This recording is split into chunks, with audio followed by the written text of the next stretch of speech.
થી હું પણ પસાર થયો છું અને બહુ આકરો સમય હોય છે અને એમાં એટલી બધી અનિશ્ચિતતા હોય છે, કારણ કે કાં હીરો કાં જીરો, એટલે કે કાં તો તમે પાસ થાઓ કાં તમે નિષ્ફળ જાઓ.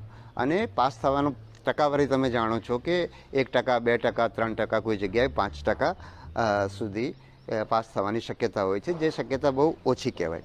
બીજી એક અનિશ્ચિતતા છે કે ભરતી ક્યારે આવશે, પરીક્ષા ક્યારે થશે, બરાબર છે, એના નિયમો શું હશે, એટલે એ અનિશ્ચિતતા પણ હોય છે. પછી ઘણા વર્ષો સુધી મહેનત કરવી પડે છે.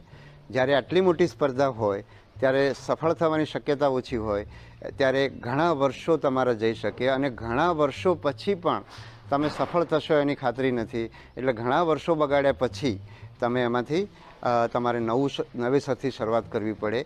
તમે બીજી નોકરીઓ માટે નકામા થઈ ગયા હો, માનસિક રીતે તમારા ઉપર એ અસર થઈ હોય અને એટલા માટે